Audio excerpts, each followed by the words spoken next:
할렐루야. 여러분 반갑습니다. 오늘 주신 하나님 말씀은 누가복음 19장 1절로 10절까지 말씀이 되겠습니다.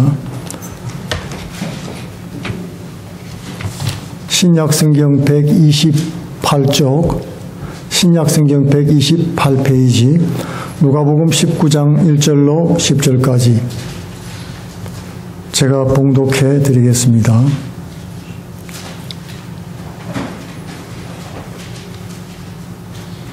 예수께서 여리고로 들어 지나가시더라. 삭개오라 이름하는 자가 있으니 세리장이요 또한 부자라. 제가 예수께서 어떠한 사람인가 하여 보고자 하되 키가 작고 사람이 많아 할 수 없어 앞으로 달려가 보기 위하여 뽕나무에 올라가니 이는 예수께서 그리로 지나가시게 되밀으라. 예수께서 그곳에 이르사 우러러 보시고 이르시되 삭개오야 속히 내려오라. 내가 오늘 내 집에 유하여야 하겠다 하시니 급히 내려와 즐거워하며 영접하거늘 무사람이 보고 수군거려 가로되 제가 죄인의 집에 유하러 들어갔도다 하더라. 삭개오가 서서 주께 여짜오되 주여 보시옵소서. 내가 내 소유의 절반을 가난한 자에게 주겠사오며 만일 이것을 토색한 일이 있으면 4배나 갚겠나이다. 예수께서 이르시되 오늘 구원이 이 집에 이르렀으니 이 사람도 아브라함의 자손이미로다. 인자에 온 것은 잃어버린 자를 찾아 구원하려 함이니라. 아멘.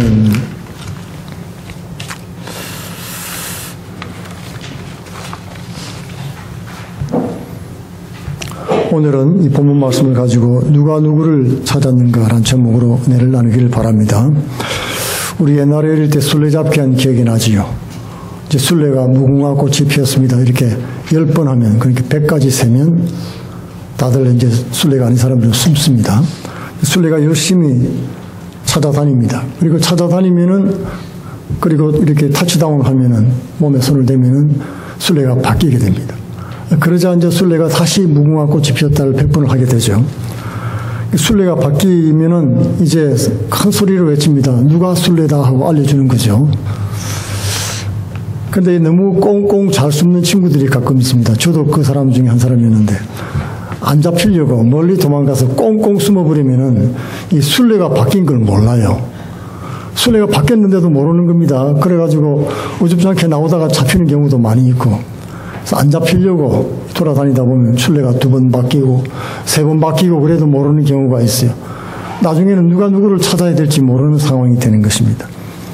오늘 이 삭개오도 바로 그와 같습니다. 삭개오도 간절한 마음으로 자기 인생의 허무함을 느끼고 주님을 찾으려고 했지만은 사실 주님이 그 마음 가운데 찾아오셨던 것입니다. 찰스 콜슨이라는 사람이 있는데 미국 백악관의 닉슨 대통령의 보좌관이었죠. 특별 고문이었습니다. 법률 고문관이었는데 그가 권력과 명예를 누리다가 워터게이트 사건으로 추락한 그런 유명한 사람이었습니다. 그를 아주 사악한 사람이라고 평가도 하고 그랬었는데요. 우리 기독교계에서는 21세기 사도 바울이라는 별명을 갖고 있습니다. 극적으로 회심을 하고 주님 앞에 돌아와서 크게 쓰임받은 일꾼이 된 것입니다. 그는 1931년 미국 보스턴에서 나가지고 아이비리그 브라운 대학을 졸업했습니다. 그리고 조지 워싱턴 법대에서 법학 박사 학위를 받은 아주 뛰어난 인재였습니다. 그리고 닉슨 재선운동에 뛰어들어서 선거 사무실에 도청 장치를 하는 그 워터게이트 사건에 연루가 되어가지고 기소되고 심판을 받게 된 것입니다. 그가 워터게이트 사건으로 골머리를 앓고 있을 때 친구 토마스 필립 집에 초대를 받아서 갔습니다. 그곳에서 이 필립이 예수를 믿었는데 자네도 예수 믿게 하고 전도를 하면서 C.S. 루이스가 쓴 순수 기독교인, 순전한 기독교라는 책을 선물해 주었습니다. 그는 그 책을 읽는 중에 충격을 받았습니다. 교만한 인간은 하나님을 찾지 않는다.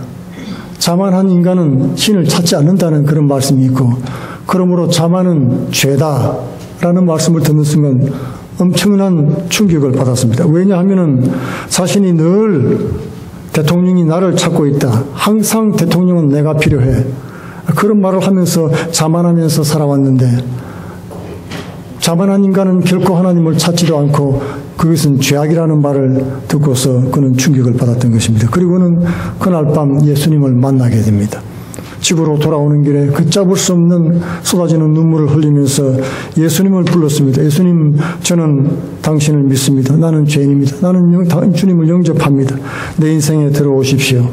그렇게 고백하면서 그는 극적으로 하룻밤 사이에 기독교인이 되었습니다. 그리고 기자들 앞에서 나는 거듭난 크리스천이 되었습니다라고 선언을 하자 사람들이 깜짝 놀랐죠. 그리고 내 인생을 예수님께 드리겠습니다 라고 고백을 했습니다. 주변 사람들은 의심하고 조롱하고 멸시했습니다. 저 죄인이, 큰 죄를 지은 죄인이 그런 말을 하니까 사람들이 믿을 수가 없었던 것입니다. 그리고 그는 감옥에 수감되면서 철저한 기독교인이 되었습니다. 많은 사람들이 그런 말을 합니다. 이 세상에 죄인이 변화되어서 기독교인이 된 경우는 있지만 이 사람처럼 철저하게 변화되어서 하나님의 사람이 된 것은 처음 보았다고 고백을 했던 것입니다. 그는 교도소에서 이런 말을 했습니다. 나는 모든 것을 잃었다. 권력도 잃고 명예도 잃고 자유도 잃고 심지어 자신이 누군지인가에 대한 정체성까지도 다 지워버렸다. 죄수번호 23226이라는 번호로 나는 불려졌다. 그렇게 말을 했던 것입니다. 하지만 그는 다른 면에서는 모든 것을 찾았다고 고백했습니다. 살아계신 하나님을 개인적으로 만났습니다. 내 인생은 예수님을 만남으로 극적으로 새롭게 됐다고 고백을 했던 것입니다. 콜슨은 백악관에서 감옥으로 떨어지면서 그의 자만심이 산산이 부서졌습니다. 그리고 그는 자유를 발견했습니다. 성공의 삶은 끝나고 의미의 삶이 시작되었습니다. 콜슨의 의미의 삶은 자신을 향한 하나님의 부르심에 순종하는 그런 삶으로 시작이 됐던 것입니다. 콜슨은 나중에 기도와 성경을 읽다가 감옥에 갇혀있는 죄수들의 복음을 전하는 그런 일을 해야 되겠다고 결심을 하게 되죠. 그러면서 몇 사람씩 전도에 나서면서 교도소 선교회를 설립했습니다. 그리고 그의 나머지 인생을 그곳에 헌신했던 것입니다. 오늘 이 삭개오라는 사람도 마찬가지입니다. 겉으로는 성공한 인생이었지만은 그러나 그 속 마음은 영적으로 무너진 외롭고 갈급한 인생이었다는 것입니다. 여리고라고 하는 도시를 보면 오늘 예수님이 여리고를 지나가셨는데 헤롯 왕궁이 있는 곳입니다. 팔레스타인의 가장 부유한 도시였습니다. 그곳에서 로마 제국의 세금 징수하는 관리였어요. 그 관리 중에도 아래로 여러 명의 이 세리를 둔 세리장이었습니다. 그 당시 이스라엘 사람들은 이 세리를 가리켜서 도둑이라고 불렀죠. 흑안엔 도둑이었습니다. 밑으로 여러 명의 세리를 두고 상납을 받는 위치에 있었기 때문에 친구도 없습니다. 오로지 재산을 모으는 데만 집중한 삶을 살았습니다. 그는 영적으로 갈급함에 파산한 상태에 있었죠. 이런 물질이 그의 심령의 갈급함을 채울 수가 없었던 것입니다. 그 당시 세리가 되려면 아무나 될 수가 없었어요. 욕을 듣는 자리였지만은 세리가 되려면 대단한 암기력이 있어야 됐습니다. 그리고 계산이 탁월해야 됩니다. 랭귀지는 보통 3개국 내지 4개국어를 유창하게 했어야 됐습니다. 그런 엘리트 그룹이었습니다. 똑똑하고 이기적인 사람들입니다. 그 당시 세리는 정한 세금 외에 더 많은 세금을 징수하는 것이 보통이었습니다. 왜냐하면 만약에 세금을 거두다가 모자라면 자신이 물어내야 됐습니다. 모자란 만큼 다 물어내야 되기 때문에 파산을 하게 되죠. 그렇기 때문에 늘 거두어야 되는 것보다 더 거둡니다. 그래서 다 바치고 남은 돈이 자기의 수입으로 남게 되는 것입니다. 삭개오는 나름대로 성실하고 열심히 살아왔습니다. 그러나 사람들에게는 인정을 받지 못했죠. 높은 자리도 차지하고 많은 재물을 모았지만 삭개오는 사람들로부터 왕따당하고 조롱당하고 살았습니다. 고독한 그의 모습을 예수님은 긍휼히 여기고 오늘 만나 주신 것입니다. 닉슨의 보좌관 찰스 콜슨이 권력의 최정점에서 감옥으로 떨어져 외로움과 고독 가운데 빠져든 것과 마찬가지인 것입니다. 그러자 삶과 진리에 대한 회의가 생기고 갈증이 일어났습니다. 그때 소문을 들었습니다. 메시아 하나님의 아들 예수께서 우리 도시를 지나간다는 소문을 들었습니다. 기회가 온 것입니다. 예수님을 만나고 싶은 열망이 마음에 일어났습니다. 하나님께서는 우리에게 인생에 여러 번의 기회를 주십니다. 항상 우리에게 손을 벌리고 기다리고 계신 것입니다. 우리가 하나님을 찾지 않고 몰라서 그렇지 언제든지 돌아서기만 하면 그곳에 계시는 것입니다. 오늘 삭개오는 예수님을 만나고 싶은 마음으로 주님을 찾았습니다. 이사야서 55장 6-9절에는 너희는 여호와를 만날 만한 때에 찾으라. 가까이 계실 때에 그를 부르라. 악인은 거기를 불의한 자는 그 생각을 버리고 여호와께 돌아오라. 그리하면 그가 긍휼히 여기시리라. 우리 하나님께로 나아오라. 그가 널리 용서하시리라. 하나님은 우리에게 때를 주시고 가까이 다가오십니다. 부모처럼 미리 다 용서하시고 기다리고 계신다는 것입니다. 높은 신분의 귀족 관료입니다. 그리고 공무복장을 딱 하고서 여러분 사회적인 높은 지위나 체면을 무릅쓰고 나무 위로 기어 올라갔습니다. 평소라면 있을 수 없는 일이지요. 얼마나 경망스러운 행동입니까? 그러나 이러한 그의 모습은 간절히 낮아져 있는 그의 마음을 말씀해주고 있는 것입니다. 수치와 조롱을 무릅쓰고 예수님을 보겠다는 일념으로 행동을 했던 것입니다. 우리는 이런 삭개오의 태도를 보면서 많은 영향을 받습니다. 감동을 받기도 하고 감화를 받기도 하죠. 그래서 나도 열심히 살면 하나님께 인정받겠지 그런 생각을 하는 것입니다. 그러나 여러분 기억할 것은 영원히 하나님 앞에 돌아오는 일은 온전히 하나님의 사역인 것입니다. 주님의 은혜의 사역이라는 것입니다. 삭개오가 주님을 찾을 생각을 하기 전에 예수님은 삭개오가 여리고성에서 방황하고 있는 것을 미리 보셨습니다. 예수님 제자 나다나엘이 예수님을 만나기 전에 이야기가 있지요. 나다나엘의 친구였던 빌립이 나다나엘에게 가서 야, 모세와 율법 그리고 그 선지자가 말한 메시아를 만났다. 바로 나사렛 예수님이시다. 그렇게 전도를 하자 나사렛에서 무슨 선한 것이 날 수 있느냐고 물었습니다. 그러자 와보라고 초대를 했지요. 그가 예수님께로 다가오자 예수님은 이렇게 말했습니다. 이는 참 이스라엘 사람이라 그 속에 간사한 것이 없도다. 그러자 나다나엘이 주여 주님이 어찌 나를 아십니까? 그러자 주님께서 빌립이 너를 부르기 전에 내가 나 무화과나무 아래 있을 때 내가 너를 보았노라. 주님은 이미 예수님의 제자가 다가오기도 전에 그가 제자가 될 것을 알았고 그가 어떤 사람이라는 것도 알았고 나무 아래서 하나님의 말씀을 묵상하고 있는 것도 보았던 것입니다. 오늘 삭개오가 세상적으로는 성공한 듯 보였지만은 영적으로 파산한 그가 갈급한 영혼을 가진 것을 예수님은 미리 보았습니다. 그리고 그를 구원하시러 여리고를 통과하신 것입니다. 사마리아 우물가에 있는 여인도 마찬가지입니다. 예수님께서는 원래 사마리아 땅을 지나가지 않습니다. 유다인들에게 복음을 전하시는 것이 먼저였지요. 그래서 보통 유대인들은 전부 다 요단강을 건너서 동쪽으로 가서 아래 위로 올라갔다 내려갔다 했습니다. 사마리아 성은 절대로 가지 않았던 것입니다. 그러나 예수님은 사마리아 수가성에 있는 우물가에 가서 남편이 다스리 있는 여인을 구원했습니다. 그리고 그 여인을 통해서 동리 사람들을 다 구원하셨던 것입니다. 그런 하나님의 뜻이 계셨던 것입니다.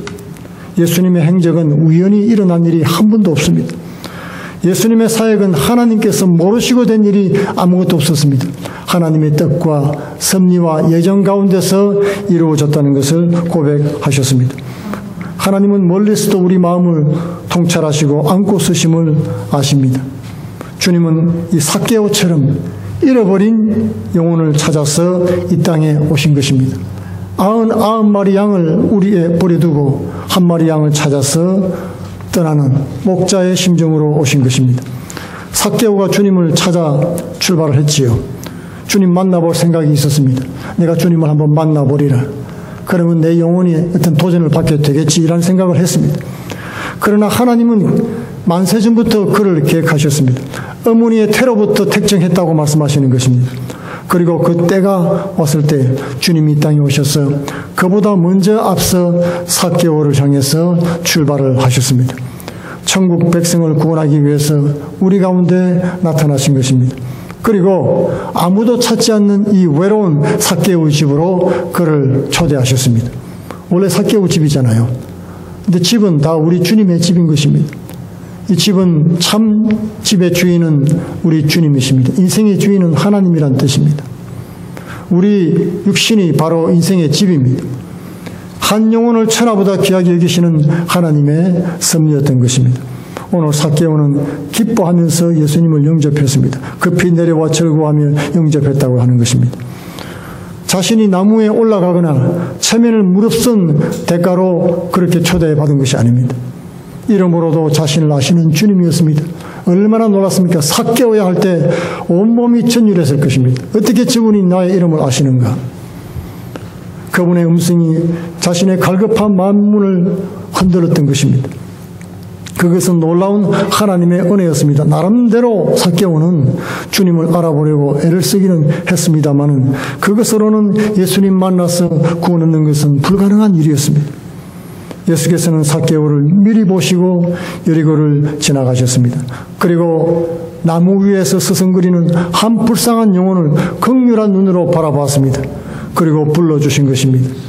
그렇지 않았다면 삭개오는 어떠한 공로로도 그를 구원할 수는 없는 것입니다. 삭개오는 그것을 깨달았습니다. 하나님의 은혜입니다. 그는 너무나 감격했습니다. 에베소서 2장 8절에서 9절로 너희가 그 은혜로 인하여 믿음으로 말미암아 구원을 얻었나니 이것이 너희에게서 난 것이 아니요 하나님의 선물이라 행위에서 난 것이 아니니 이는 누구든지 자랑치 못하게 하려 하심이라. 자랑할 수가 없는 것입니다. 자신의 죄악을 깨달았습니다. 하나님의 크신 사랑을 깨달았습니다. 자신을 찾아오시는 하나님의 은혜를 깨달았다는 말입니다. 사람들은 예수님이 죄인의 집에 들어갔다고 수군거렸습니다. 그러나 이 삭개오는 자랑 대신 예수님이 우리 집에 왔다 자랑하는 것 대신 삭개오는 오는 놀라운 선언을 하게 된 것입니다. 삭개오가 서서 주께 여짜오되 주여 보시옵소서 내 소유의 절반을 가난한 자들에게 주겠사오며 만일 누구 이것을 속여 빼앗은 일이 있으면 내 갑절이나 갚겠나이다. 주님은 죄인을 구원하시려 우리의 마음문을 두드려 주십니다. 누구든지 열기만 하면 주님과 함께 먹고 마시고 교제하고 함께 거하시게 되는 것입니다. 계시록 3장 20절에는 볼지어다 내가 문 밖에 서서 두드리노니 누구든지 내 음성을 듣고 문을 열면 내가 그에게로 들어가 그로 더불어 먹고 그는 나로 더불어 먹으리라. 예수님이 우리 마음에 들어오시면 놀라운 변화가 일어나는 것입니다. 심령 대부흥이 일어납니다. 예수님의 사랑이 깨달아집니다. 죄를 회개하고 돌이키는 역사가 일어나는 것입니다. 죄를 회개하는 참 제사를 주님 앞에 드리게 되는 것입니다. 하나님은 카인의 제사는 안 받았지만 아벨의 제사는 받았습니다. 왜 그랬습니까? 카인은 정성껏 드리는 자신의 제사를 하나님이 받지 않자 분노했습니다. 하나님께 불만을 품었습니다. 하나님 왜 내 제사를 받지 않습니까? 하나님 앞에 따져 물었습니다. 그때 하나님께 대답하셨죠. 내가 평소에 선을 행하지 않으면 죄가 내 문 앞에 엎드리느니라. 이 말은 하나님의 뜻을 따라 순종하는 삶을 살지 않고 하나님이 원하시는 제사를 드리지 않으면 하나님께 제사를 받지 않을 뿐 아니라 범죄하게 된다는 것을 말씀해 주는 것입니다. 그러나 아벨은 하나님이 받으시는 제사를 드렸습니다. 바로 피가 있는 회개의 제사를 드린 것입니다. 자신의 죄악됨과 허물을 주님 앞에 고백하는 참 제사를 드렸습니다. 이런 참 제사는 회개가 따라오는 것입니다. 아벨의 제사는 피 흘리는 제사 외에는 다른 특징이 없습니다. 피를 흘린다는 것은 대속의 의미가 있는 것입니다. 죄를 회개한다는 뜻이 있습니다. 그런 돌이킴이 있었습니다. 오늘 삭개오가 말한 말은 우리가 한번 돌아보기를 원합니다. 주여 보시옵소서 내 소유 절반을 가난한 사람들에게 주겠사오며 이 말은요 우리 말로는 미래형으로 되어 있는데 본문을 보면 현재로 되어 있습니다. 영어로 봐도 현재로 되어 있어요. I give my properties, possessions to the poor. 그렇게 되어 있어요. 이 말은 뭐냐면은 내가 나중에 주겠습니다가 아니라 지금 꺼내는 거예요. 집에 숨겨놓은 돈박스를 통을 끄집어내가지고 반을 쏟아붓고 주님 이 반을 주님 줍니다. 주위에는 가난한 사람 자네 박서방 자네도 받게 김군 어머니 모시느라고 얼마나 힘들어 간단하게 사느냐 자 내 돈 받게 하면서 그 자리에서 막 주는 거예요. 현재형으로 되어 있습니다. 주님 보시옵소서 내 소유 절반을 가난한 앞에 지금 줍니다. 재산 반을 그 자리에서 다 나눠줘버리고 말았습니다. 그리고 만일 속여 빼앗은 것이 있으면 4배로 갚겠나이다. 율법에 속여서 훔친 것은 2배를 갚게 되어 있습니다. 그리고 하나님 앞에 와서 제사를 드리게 되어 있죠. 4배를 갚겠다는 것입니다. 여러분 이렇게 하면 어떻게 됩니까? 재산을 송두리째 다 흡입하게 되는 파산하는 것입니다. 이것은 은혜 받은 사람들의 행동인 것입니다. 은혜 받은 사람이 그렇게 하지 도덕적으로 살아간다고 결코 이렇게 될 수가 없습니다. 여러분 어떤 젊은 청년이 예수님을 찾아왔습니다. 예수님 주님의 제자로 나를 받아 주옵소서. 그래 자네는 주의 계명은 잘 지켰는가? 예 1계명, 2계명, 4계명, 10계명 다 잘 지켰습니다. 정말 잘했구나. 자 그러면은 이제 집에 돌아가서 자네 가진 재산을 가난한 사람들에게 다 나누어 주게. 그리고 나를 쫓으라. 그렇게 말을 하자 이 청년은 재물이 많은 거로 근심하며 돌아갔다는 것입니다. 도덕적으로 율법을 잘 지키고 산다고 해서 이런 일이 일어나지 않습니다. 재물을 헛되구제하는 일이 없는 것입니다. 이것은 은혜 받은 사람들의 특징인 것입니다. 초대교회 성도들이 은혜를 받자 그 3,000명, 5,000명 되는 사람들이 다 자기 재산, 재물을 다 내놓았습니다. 자기 것으로 생각지 않냐고 사람들과 함께 나누는 역사가 일어났던 것입니다. 참 제사는 이러한 돌이키는 회개가 따라오게 되는 것입니다. 특별히 그는 물질 때문에 살아왔고 물질만 바라보고 물질을 모으면서 살아왔기 때문에 물질을 포기한다는 것은 그의 참으로 회개한 모습을 보여주고 있는 것입니다.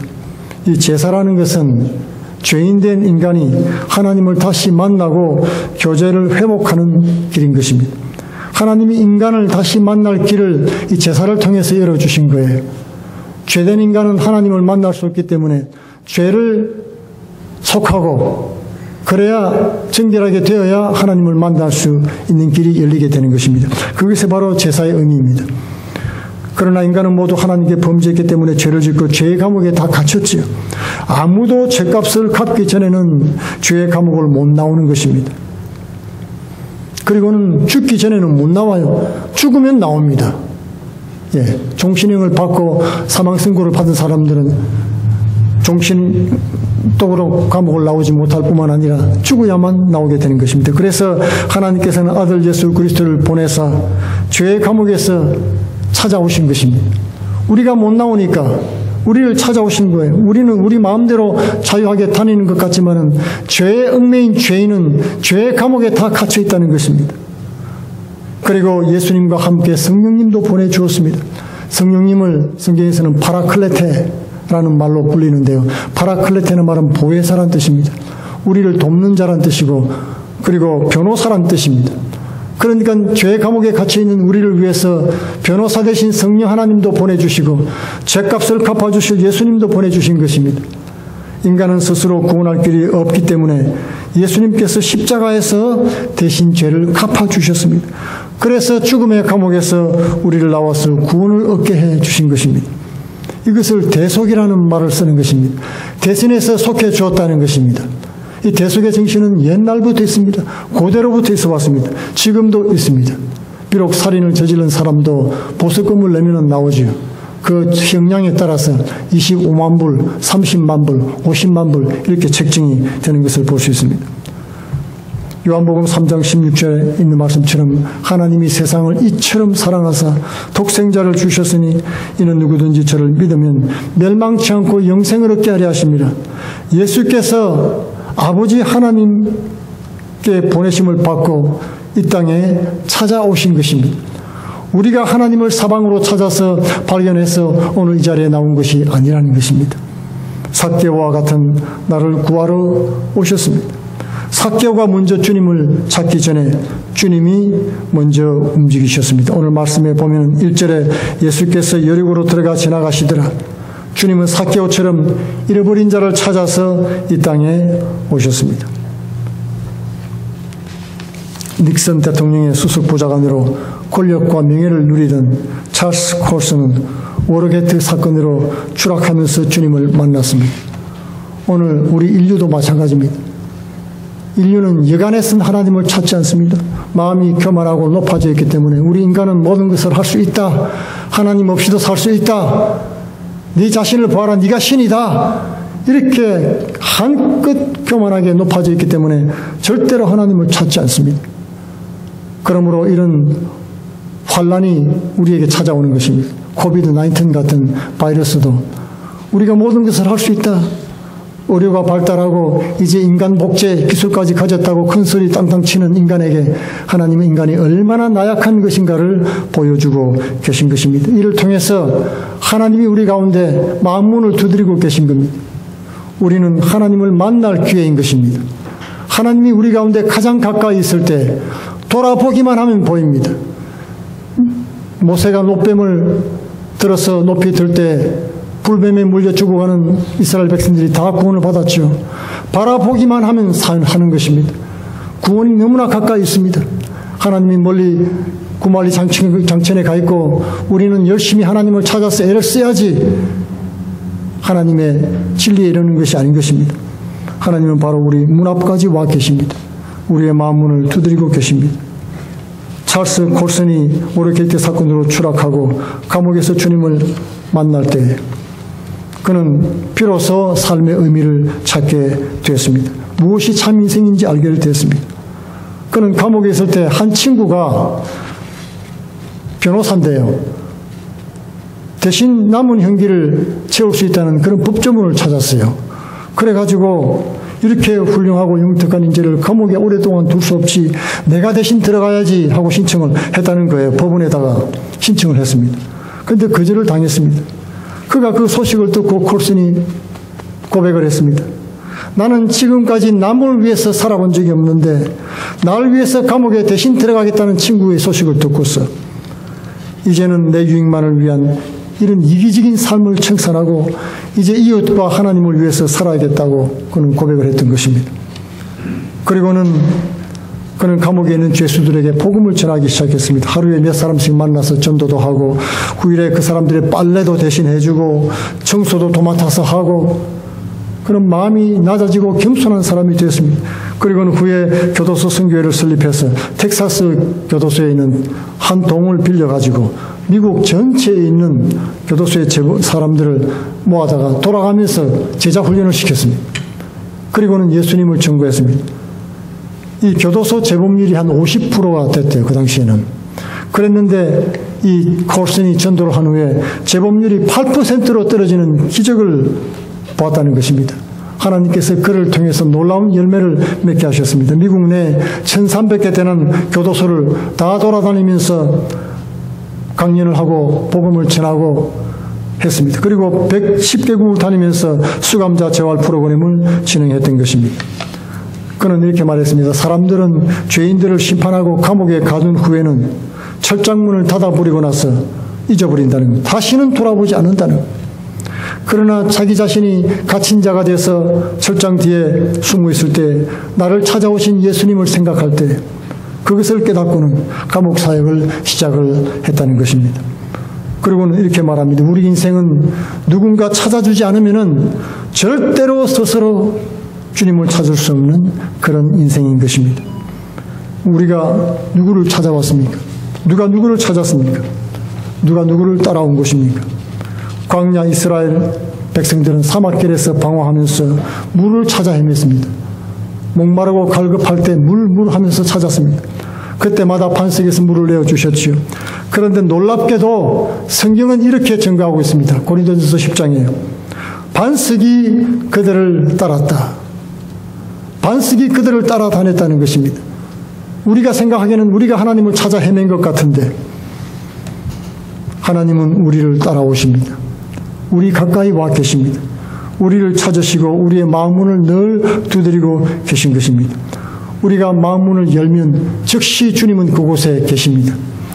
주님을 영접하고 동행하시는 성도들 되기를 축원드리겠습니다. 기도하겠습니다.